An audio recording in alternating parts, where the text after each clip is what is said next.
আমরা পঞ্চম শ্রেণী দ্বিতীয় পর্যায়ক্রমিক মূল্যায়নের গণিতের ৯ নম্বর স্কুলের প্রশ্ন উত্তরগুলো আলোচনা করব। একের পদে বলেছে একটি প্রকৃত ভগ্নাংশ লেখো। প্রকৃত ভগ্নাংশ মানে যার লব বড় হবে আর হর ছোট হবে। তো এখানে হচ্ছে 7-এর 5। এটাকে বলে মিশ্র ভগ্নাংশ, এটা হচ্ছে প্রকৃত ভগ্নাংশ, এটাও প্রকৃত ভগ্নাংশ। খতে দিয়েছে 8-এর 16 এই ভগ্নাংশের সবচেয়ে ছোট আকারে প্রকাশ করলে পাবো। তো 8-এর 16 এটাকে 8 দিয়ে কেটে দেবো, 8 একে আর 8 দুগুণে 16, তাই উত্তর হবে 1-এর 2। গ বলেছে এখানে কোনটি বড় সংখ্যা, 2.50 না 0.250 না 0.275 না 2.07। তো সবগুলোকে যদি আমরা একই হর বিশিষ্ট করি তাহলে সব থেকে বড় হবে। তো এখানে এই যে সংখ্যাগুলো দেওয়া আছে এগুলোকে বলে দশমিক ভগ্নাংশ। তো দশমিক ভগ্নাংশ থেকে যদি আমরা সামান্য ভগ্নাংশে নিয়ে যাই তাহলে এইভাবে পাবো 250/100, 250/1000, 275/1000, 207/100। তো যেহেতু এই দুটোর হচ্ছে হর 1000-এ, তাই বাকি এই দুটোকেও হাজারে নিয়ে যাওয়ার জন্য 10 দিয়ে গুণ করলাম আর এদেরকে 1 দিয়ে গুণ করলাম। তাহলে দেখো সবার হর হয়ে গেছে 1000। তাহলে এদের মধ্যে লবগুলোর দিকে তাকালে সব থেকে বড় কিন্তু 2500, তার মানে 2.50। তাই অয়ের দাগের উত্তরটা হবে ঠিক। ঘ বলেছে একটি বিন্দু দিয়ে আমরা কয়টি সরলরেখা আঁকতে পারি, আমরা অসংখ্য সরলরেখা আঁকতে পারি। 2-এ আসে শূন্যস্থান পূরণ। ক বলেছে একই সমতলে অবস্থিত দুই বা তার বেশি সরলরেখা যদি তারা পরস্পর মিলিত না হয় সেই সরলরেখাগুলো হয় সমান্তরাল সরলরেখা। খ বলেছে 220 পয়সা মানে কত টাকা কত পয়সা। 220-কে যদি আমি 100 দিয়ে ভাগ করি,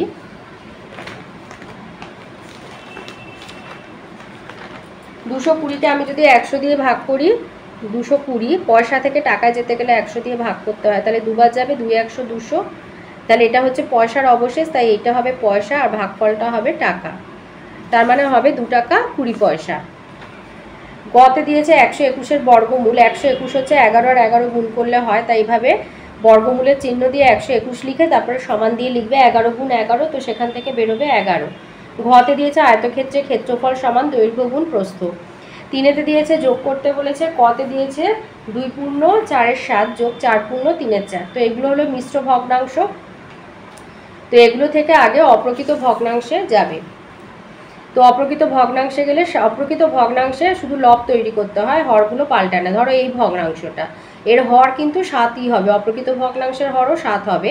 আর লবটা হচ্ছে 2 আর 7 গুণ করে 14 আর 4 যোগ করলে 18, 18-এর 7। একভাবে এটারও হর 4 হবে, 4 4-এ 16 আর 3 যোগ করলে 19, 19-এর 4। তাহলে 7 আর 4-এর লসাগু হলো 28।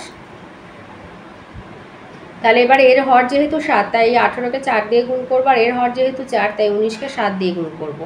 তাহলে 18 4-এ 72 আর 17-এর সাথে হচ্ছে 119। 119 আর 72 যোগ করলে হবে 191-এর 28।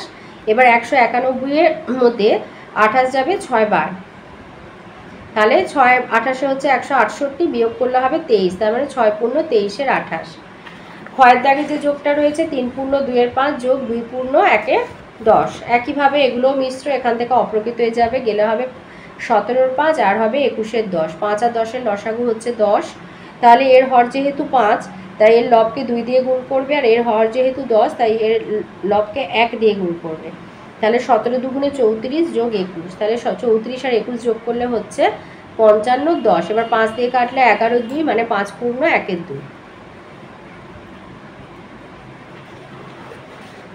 4-এতে দিয়েছে বিয়োগ করতে বলেছে, আবার দুটো মিশ্র ভগ্নাংশ দিয়েছে।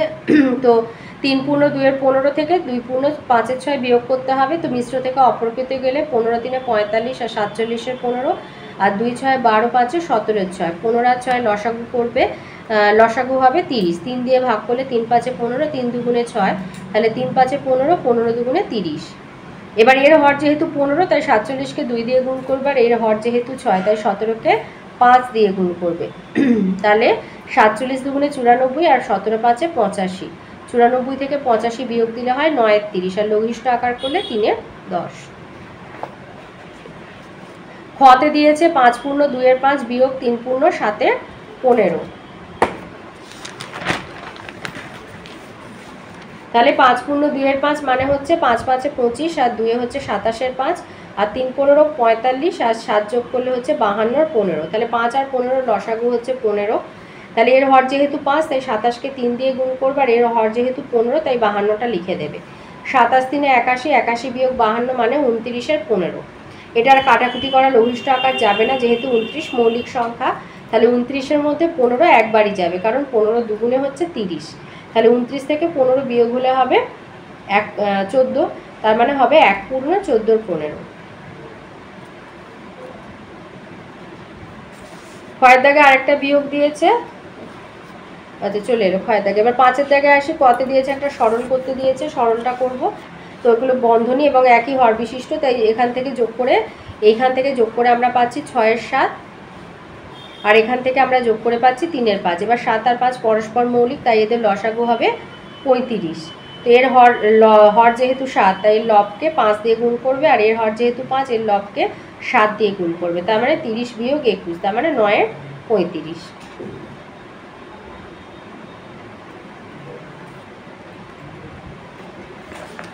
ক্ষয়ের দাগে আর একটা সরল দিয়েছে। তো এখানে প্রথম বন্ধনীর ভেতরে দেখো দুটো কাজ আছে, তো ভাগের কাজটা আগে করবে। 4-কে 2 দিয়ে ভাগ করলে হবে 2, 2 আর 1-এ 3। আবার দ্বিতীয় বন্ধনীতে দুটো কাজ, 3-কে 3 দিয়ে ভাগ করলে হবে 1, 1 আর 1 যোগ করে হবে 2। আবার তৃতীয় বন্ধনীর মধ্যে দুটো কাজ, 4-কে 2 দিয়ে ভাগ করলে হবে 2, 2 আর 1-এ যোগ করে 3, 6-কে 3 দিয়ে ভাগ করলে হবে 3।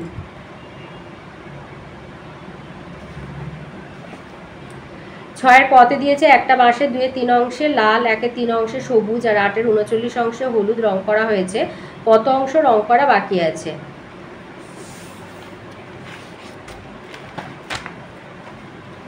তাহলে মোট রং করা হয়েছে 2-এর 3 যোগ 1-এর 3 যোগ 8-এর 39, তাহলে 13, 3 আর 39-এর লসাগু হবে 39। যেহেতু এর লব হচ্ছে 13, তাই জন্য এর হর 2-কে 3 দিয়ে গুণ করবে।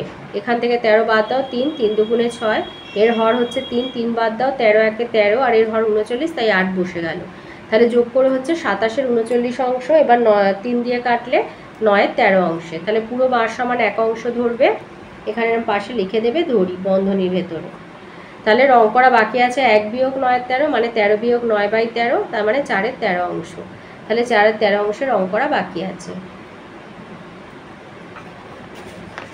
ফতে দিয়েছে একটি বর্গাকার বাগানের প্রত্যেক ধারের দৈর্ঘ্য 10 মিটার হলে বাগানটির পরিসীমা কত?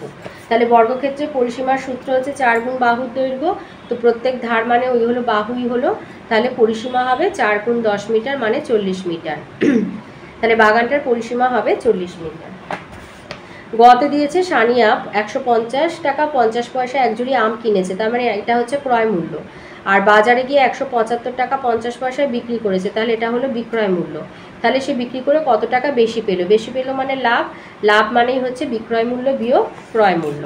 তাহলে লিখবে বিক্রয় মূল্য হচ্ছে 175.50 টাকা, ক্রয় মূল্য হচ্ছে 150.50 টাকা, তো বিয়োগ করে হচ্ছে 25 টাকা। তাহলে সে বিক্রি করে 25 টাকা বেশি পেল। 7-এর কতে দিয়েছে স্কেলের সাহায্যে 10 সেমি দৈর্ঘ্যের একটি সরল রেখাংশ অঙ্কন করো, আর রেখাংশটির নাম AB উল্লেখ করো।